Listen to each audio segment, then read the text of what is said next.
News.mt se jkun qed jesplora temi interessanti ferm. Fl-ewwel servizz imħejjem minn Rosemary Dorikins se nkunu qegħdin nitkellmu dwar esperjenza li żgur ebda ġenitur ma jkun jixtieq jgħaddi minnha: it-telfa ta' tfal.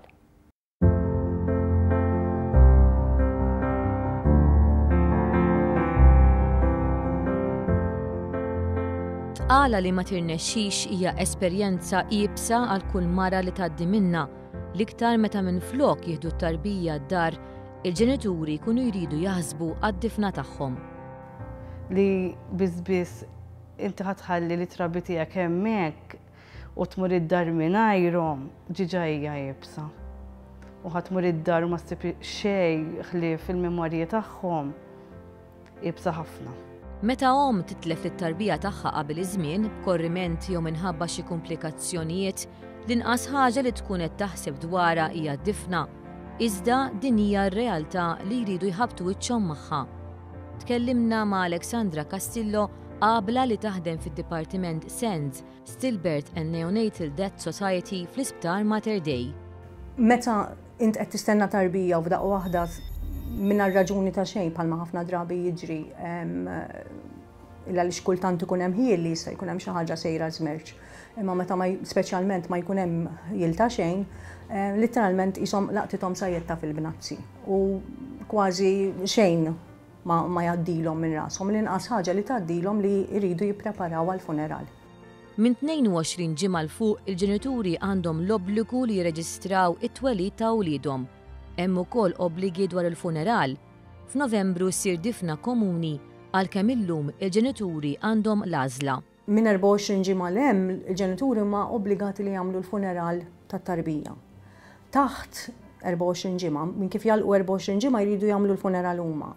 23 weeks plus 6 days, 23 ġimgħa u 6 ijiem, jistgħu jażlu jew li jħallu t-tarbija l-isptar u mbagħad tindifen fil-ċerimonja komunali li ssir fl-aħħar ta' Novembru l-Addolorata jew inkella jidfnu huma fil-qabar tagħhom. Il-fetu jinġabar fil-laboratorju jiġi issiġillat immarkat bl-isem tal-ġenituri, imbagħad f'Novembru dawn il-feti jinġabru flimkien u jidfnuhom fi qabar komuni fiċ-ċimiterju tal-Addolorata. Alexandra Castillo titkellem dwar l-emozzjonijiet diffiċli f'mumenti bħal dawn. Xogħol l-iktar li jkonsistija li tgħinhom jaċċettaw il-feelings li jkunu qed iħossu għax ikun hemm rabja, jkun hemm ħafna mistoqsijiet, ikun hemm biża' anke ta' se jiġri, speċjalment hekk il-tarbija tkun mietet fil-ġuf waqt iridu jweldu. Tkellimna ma' li għaddiet minn din l-esperjenza u għalhekk taf tassewx qiegħda tgħid Alexandra. Bil-mod biex joħorġu minnha. Tkun inti strong li taffaċċja l-ħajja u tkompli u ifhem qiebsa u fl-istess ħin deep down qiebsa ħafna biex taċċettaw. Jiena fl-istorja tiegħi tliet tfal qiebsa. Hawn l-om tkellmet dwar l-importanza tad-Dipartiment SENS f'Mater Dei. Aħna wara li kelli l-miscarriage kienet tiġi Sandra fil-kamra, ma kienx ikolli aptita dak il-ħin, kont ngħidilha li oħroġ u kienet tibqa' ħdejja u tmellisni u twistidni hekk xi naqra u dana u bi kliema dak il-ħin imbagħad jiksek mhux tinsa imma tħoss li hemm xi ħadd temma lik. L-għajnuna ma tiqafx hemm. Apparti minn hekk, once li joħorġu mill-isptar imbagħad jibqa' servizz ta' support fuq sessions ta' counselling on an outpatients basis, jiġu mid-dar hawnhekk u nintaqgħu skont il-bżonn li jkun hemm. Jistgħu jiġu kemm waħedhom, jistgħu jiġu mar-raġ, il-koppja flimkien u anki kultant ikun hemm bżonn bniedem fejn jibdew isibu diffikultà ta' se jiġri ma jiġrix li terġa' tmexxihom minn dak l-aspett prattiku. Il-qabla tispjega kif din hija telfa taż-żewġ ġenituri. Fil-fatt ħafna rġieli jakkumpanjaw lill-mara bil-ħsieb li jkunu ta' appoġġ għaliha jintebħu li anke huma jkollhom bżonn ta' dan is-servizz. Napprezza ħafna meta jkolli koppja qudiemi, għaliex wara kollox it-telfa tkun ta' tnejn li huma, kultant kien hemm bżonn li anke jiġu tfal magħhom. biex tara l-familja kollha fit-totalità tagħha. L-om li tkellimna magħha għamlet għażla oħra, anke jekk ma kienx waħda faċli. U wara li kelli t-tielet baby ġew fil-kamra, għalu li jekk nixtiequ xinħallu l-trabi biex jagħmlu riċerka fuqhom, domt naħsibha naqra dak il-ħin, ġifieri mhux dak il-ħin stess iffirmajna biex qalt li jaħsibha naqra. U mbagħad tkellimna flimkien, speċi saqsejna għal-ġenituri tagħna wkoll dana, u speċi għedna aħna da, speċi ħanejnu l-ħaddieħor fir-riċerka u fl-istudji tagħhom. Illum tħossa li għamlet l-għażla tajba u hawn għamlet appell. Għandhom ikunu strong, isibu s-support tal-ġenituri, tal-ħbieb, u speċi jagħmlu kuraġġ xi ħaġa sabiħa li tagħtihom għar-riċerka għax ħaddieħor ikun qed jistudja u javvanza fl-istudji tiegħu.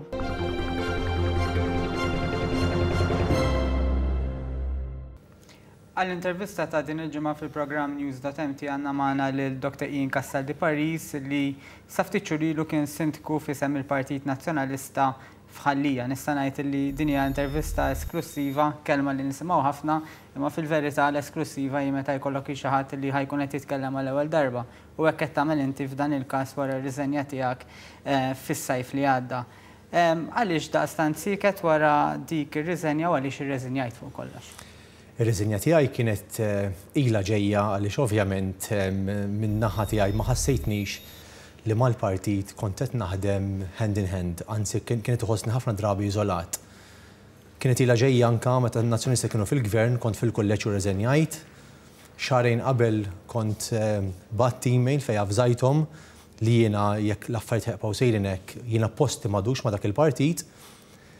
Ġejt injorat, sa fejn kien iġi injorat, tweġiba kienet li qegħdin f'nofs kampanja tal-MPs, għaddiet il-kampanja ma kelli l-ebda feedback ta' xejn, ovvjament you can only be as good as your master u għalhekk la posti ma ħassejtx stajt nibqa' naħdem ma' dak il-partit, anke l-kariga ta' sintu jiena kelli nirtira biex ovvjament issa irtirajt minn kollox. Imma inti qed tgħid li batti email u jisek avżajt.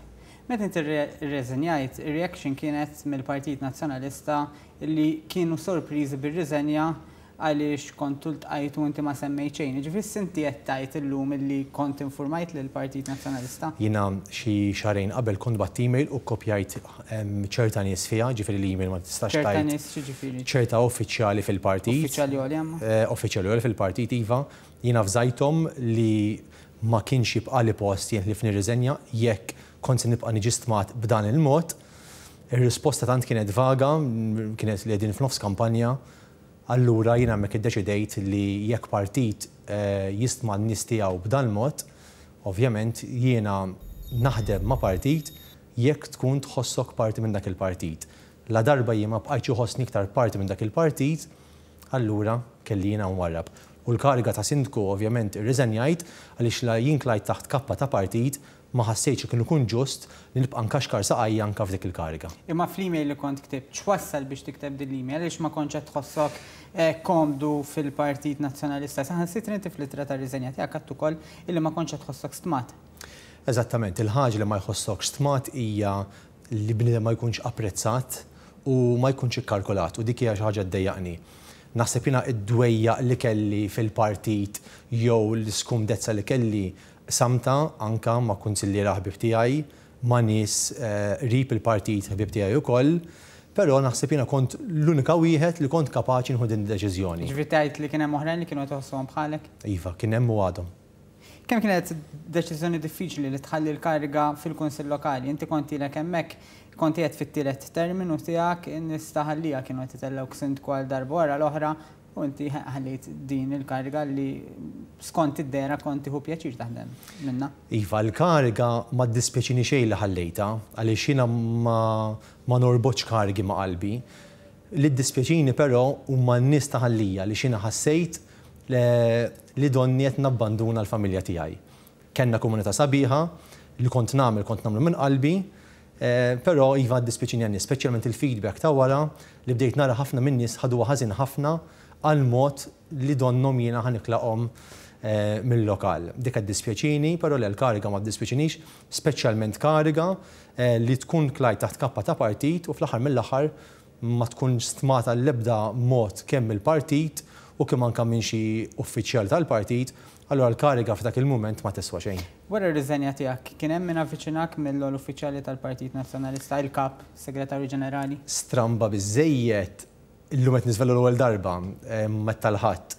Stramba biżejjed wara li ġiet aċċettata r-riżenja tiegħi u għaddiet xi ġimgħa jew 4 ijiem, irċevejt SMS u jiena wieġibt qed min.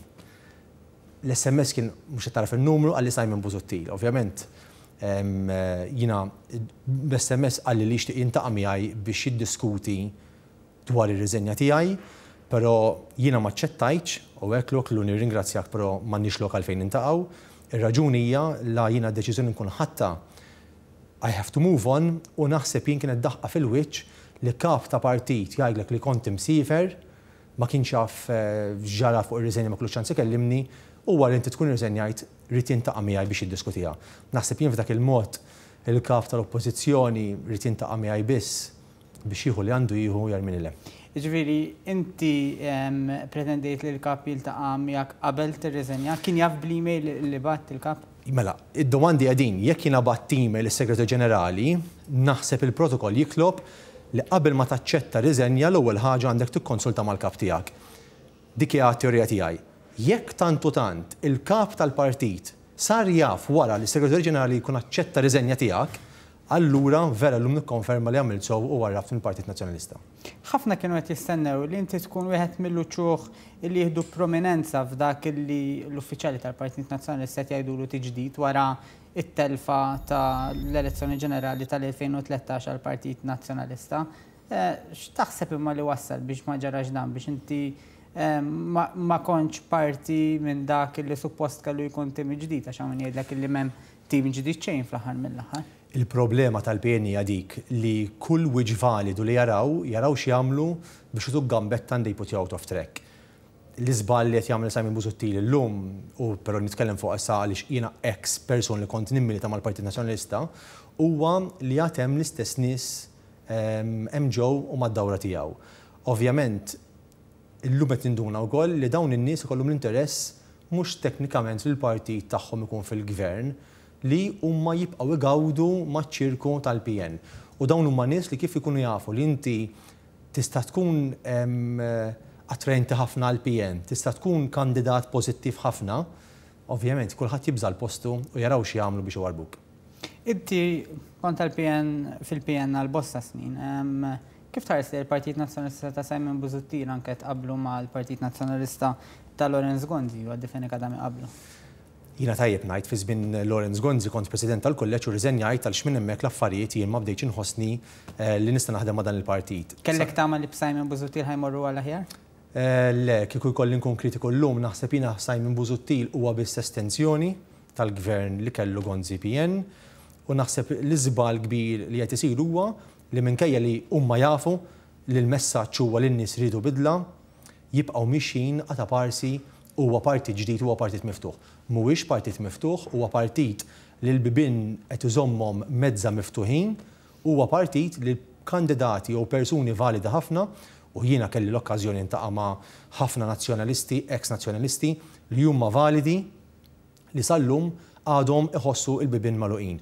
Jien irid niżvela wkoll kien hemm deputati li anke kellmuni min-naħa tal-Partit Nazzjonalista għaliex jiena ir-relazzjoni tiegħi hija tajba ma' kulħadd fejn anke qasmu s-sentiment tagħhom li dak li jiena għaddejt minnu huma għaddew minnu u qed jgħaddu minnu llum. Deputati f'dan il-grupp parlamentari? Deputati f'dan il-grupp parlamentari. L-unika differenza hija però u jiena dan il-messaġġ li kont naqsam magħhom li huma forsi kellhom il-qoxra li jibqgħu jaqilgħu ġo fihom dan il-mod, però jiena bniedem l-onestà tiġi l-ewwel qabel kollox, allura jiena naħdem biss f'kariga jekk nkun ħaġa waħda mal-persuna li tik il-kariga jew mal-partit li jkun taktik il-kariga f'dak il-mont partikolari. La inti jkun hemm dak id-distak, jekk inti tibqa' marbut ma' kariga jkun biss allura egoizmu jew biex inti donnok iżomm is-siġġu tal-poter. Jiena dik ma nemminx biha u għalhekk għamilt li għamilt. X'taħseb illi kienu l-akbar żbalji u l-iktar bidliet pożittivi li ġab s'issa Simon Busuttil fil-Partit Nazzjonalista? Jien naħseb li kbar żbalji li saru fil-PN huwa li il-PN għażel li kollu kap li kien ġej mill-leġislatura antika u allura rridu li jkun hemm wiċċ ta' xi ħadd ġdid. Dak huwa żball. Bħala affarijiet pożittivi naħseb il-PN minkejja li jipprova jagħmel l-istrutturar tiegħu, l-istrutturar għandu l-ewwel ikun man-nies tal-familja tiegħek, jiġifieri tiftaħ il-bibien għan-nies tal-familja tiegħek u mhux minħalqek il-barra. Naħseb dak huwa ħaġa xi ħaġa li għandha ssir qed tgħid inti ġifieri. Iva, xi ħaġa li l-PN donnu qed jgħid li qed issir, però mhijiex qed issir għaliex ovvjament jien nitkellem ma' ħafna nies li għadhom jimmilitaw fil-PN. Min-naħa l-oħra kieku kelli nkun kritiku jew li nagħti l-opinjoni tiegħi meta mbagħad tara gvern illum li huwa gvern li talab maġġoranza kbira u xorta huwa kapaċi jżomm il-kuntatt u l-komunikazzjoni man-nies, dik hija xi ħaġa li nammira ħafna jiena. Illum bniedem jurik kemm hu raġel meta jkun f'kariga u jkollu l-poter. U naħseb jiena l-fatt li dan il-gvern minkejja il-maġġoranza kbira li ġab u qed tkun kapaċi jkun close man-nies, naħseb dik hija xi ħaġa pożittiva u naħseb li l-PN min-naħa l-oħra qegħdin fl-oppożizzjoni u naħseb li sal-lum għadhom ma fehmux li elezzjoni tintrebaħ min-nies u mhux tintrebaħ minn ħafna logos u idejat. Semmejt il-gvern u l-kuntatt man-nies, kif kollok tagħmel analiżi xkejkna x'il-ħin li għandna hawnhekk disponibbli huwa qasir ħafna. Hemm xi affarijiet oħra li tinnota minn dal-gvern differenti minn gvernijiet oħra fil-pożittiv u anke fin-negattiv. Iva, jekk ħanitkellem għalija, għax jiena għalija nista' nitkellem. Jiena qabel elezzjoni kont ma tantx kelli fiduċja f'Joseph Muscat, jiġifieri kont ngħid dan huwa persuna li jrid jagħmel hekk għall-voti. Però wara elezzjoni bdejt ninduna li dak kollu dal-persuna qal qed iwettqu u bdejt ninduna li ma kinux biss diskors biex tintrebaħ elezzjoni. Bdejt ninduna wkoll wara elezzjoni li forsi dawk l-affarijiet li aħna konna niġu indottrinati bihom biex nitkellmu fuq ir-radju, fuq it-television. Indottrinati x'jiġifieri? Indottrinati inti kollok gwida mill-partit ngħidu dawn il-punti, pereżempju, kemm konna nisimgħu fuq il-kontijiet tad-dawl u ilma li ma stax issir li dik u l-oħra.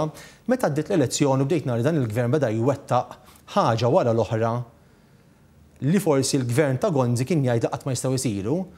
U meta bdejt nara ħafna min-nies li relazzjonijiet differenti u mhux vera xi jħobbu partit, bdejt ngħid allura naħseb jiena kont żbaljat meta kont immur fuq radio u televiżjoni nikkritika il-gvern tal-lum għaliex naħseb misnrajt l-affarijiet għaliex l-ewwel ħaġa li saret il-kontijiet ta' dawn il-ma qed jorħsu, il-kwalità tal-ħajja naħseb in-nies huma qed iħossuha li hija aħjar hemm barra. Business as usual, baqgħet għaddejja ġifieri dik il-biża kollha kienu qabel elezzjoni għax għadu Prim Ministru jkun żgħir, m'għandux mu vera xejn, dik kienet ġifieri biss gideb u allura llum il-valuri tiegħi baqgħu li huma, però inna naċċel ngħid il-partit li jien kont nimmilita fih il-valuri tiegħu tbidlu u tiegħi baqgħu l-istess. U għalhekk jiena llum ħassejt li kelli nagħmel dan il-pass u nirtira minn dak il-partit biex nibqa' ngħix il-bniedem bil-valuri li għandi. Dr. Ian Cassel de Paris, grazzi ħafna li kont magħna għal dawn l-10 minuti. Il-programm News.mt jissokta b'aktar servizzi interessanti.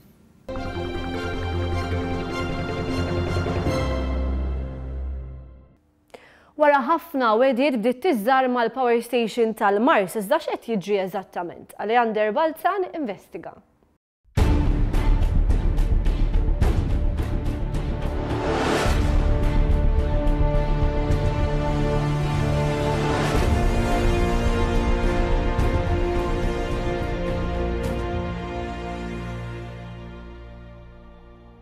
Fl-aħħar mill-aħħar il-poplu Marsi naħseb se jgħid tal-irwieħ li dik il-weda li ilha ssir iktar minn 25 sena sa fl-aħħar saret fl-inqas żmien possibbli ta' dal-gvern ġdid.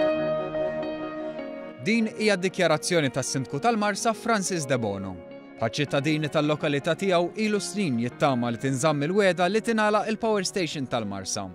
Minkejja li qdiet il-poplu Malti għal bosta snin għal poplu Marsi u l-lokalitajiet tal-madwar, il-Power Station kienet ukoll sors ta' ħmiġ u mart.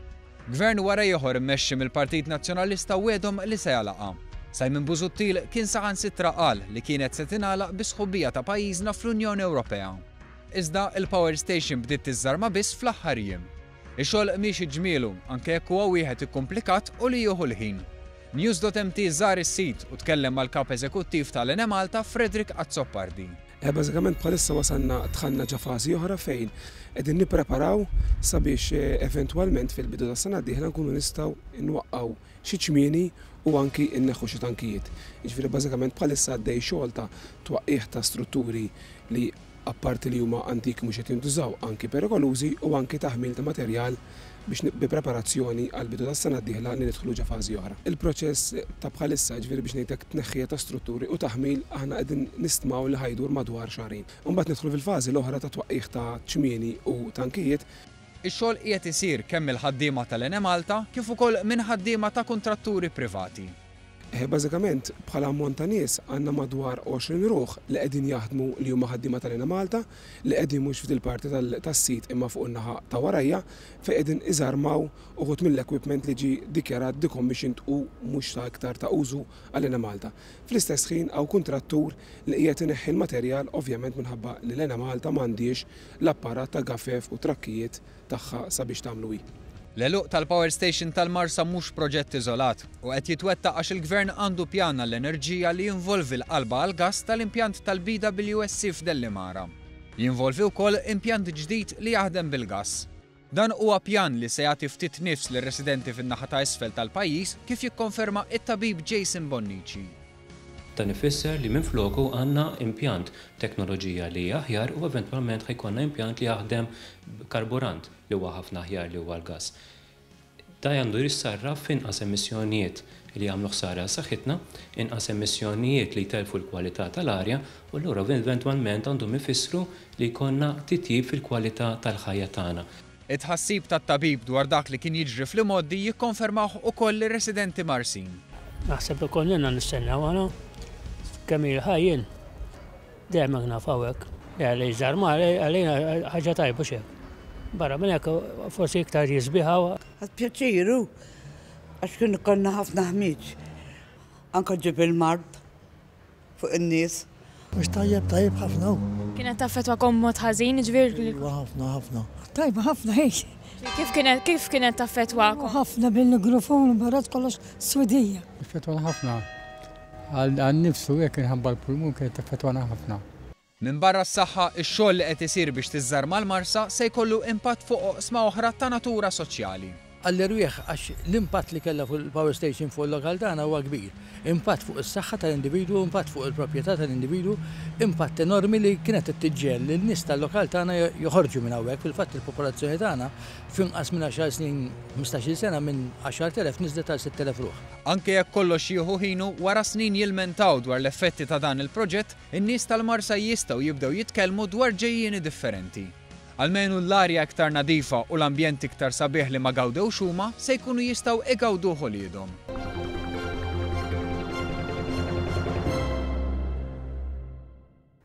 Infakkarkom li dan il-programm tistgħu issibuh sħiħ fuq iċ-channel ta' One News fuq YouTube.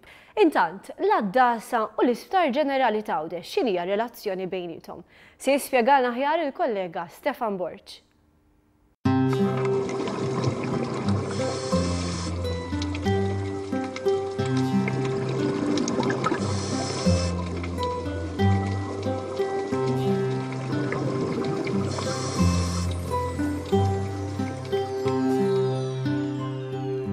Forma ta' ċilindru. Mhux daqstant kbir iżda huwa essenzjali għal persuni li jkunu qed ibatu minn problemi marbuta mal-pressjoni jew ma' problemi respiratorji. F'ċerti każi dan jaf ifisser ħajja jew mewt. Qed nitkellmu dwar il-Hyperbaric Unit, apparat sofistikat li f'pajjiżna nsibu wieħed ma' Terdej u ieħor f'Għawdex. Żorna din it-taqsima fl-Isptar Ġenerali ta' Għawdex fejn iltqajna ma' tim tassew dedikat. Mhux tabxejn li 50 tal-ġimgħat ilu rebaħ it-tim tas-sena fl-Isptar ta' Għawdex. Biex naraw min u kemm huma dawk il-persuni li jagħmlu użu minn dan il-unit, tkellimna ma' Mario Saliba, il-kap ta' din it-taqsima. Ara, hawnhekk żewġ pazjenti tipi ta' pazjenti li jistgħu jiġu kkurati. Għandek dawk il-pazjenti li ikollhom feriti kroniċi minħabba diabeti li hija komuni ħafna u Malta fejn aħna ntuhom ossiġnu bil-maskla taħt pressa allura nejnu iktar biex il-feriti tagħhom ifiqu. Dawn normalment idumu satejn u kwart. Però jkompli jispjega li huma l-addasa l-aktar li ġu bżonn dan il-units. Mal-40,000 addas fis-sena jesperjenzaw il-qiegħ tal-Baħar Fawdex b'aktar minn 200,000 qazza jsiru f'sena waħda. Il-Hyperbaric Unit Fawdex ilu miftuħ għal dawn l-aħħar 4 snin. Fl-aħħar ġimgħat sar aktar investiment f'din il-unit biex propju itejjeb is-servizz f'din il-faċilità. Huma bosta li jużaw din il-Hyperbaric Unit l-aktar l-addasa li kollhom problemi ta' decompression. L-investiment f'dan il-unit jintlaqa tajjeb ħafna minn dawk fl-industrija tal-azz. Saħansitra jirriklamawh fuq is-sit elettroniku tagħhom meta jiġu biex jattiraw addasa barranin. Illum għandna tim dejjem lest, dejjem ippreparat kif ikun hemm problema żgħir, anki problemi żgħar bħal minor bends, jiġi trattat immedjatament. Bekk jista' jsalba kemm il-ħajja tal-bniedem u anki mankamenti tal-bniedem għax ġieli bil-bends in-nies jistgħu jibqgħu mankati wkoll. Meta tajt bends? Bends jiġifieri bżieżaq fid-demm li jiġu jew waqt illi bniedem jitlaq jiġri mill-font jew idum ħafna taħt l-ilma. Dan il-unit immexxi minn Mario Saliba tabib ieħor, 5 infermiera u 3 technicians li jkunu on call 24 siegħa kuljum. Saliba jispjega li għalkemm l-azz huwa popolari ħafna, l-inċidenti mhumiex daqstant spissi. Jekk aħna jkollna fiċ-chamber medja ta' 17 il-pazjent kull sajf, kull sena, dan huwa numru minimu żgħir ħafna meta tikkalkula n-numru ta' dives li jsiru ta' men dives li jsiru fis-sena.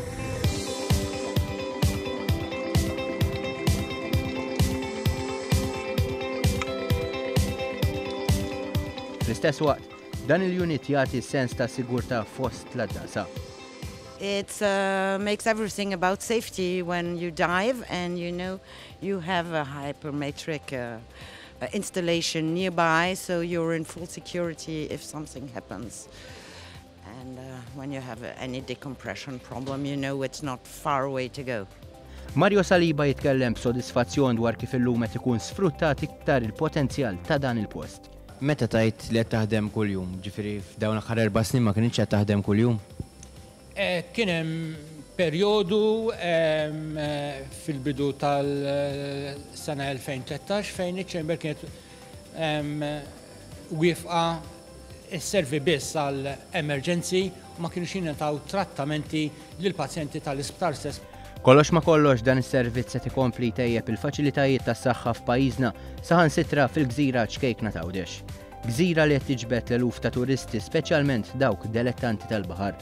Dilettanti li jafu li jistgħu jipprattikaw id-delizzju tagħhom b'aktar serħan il-moħħ.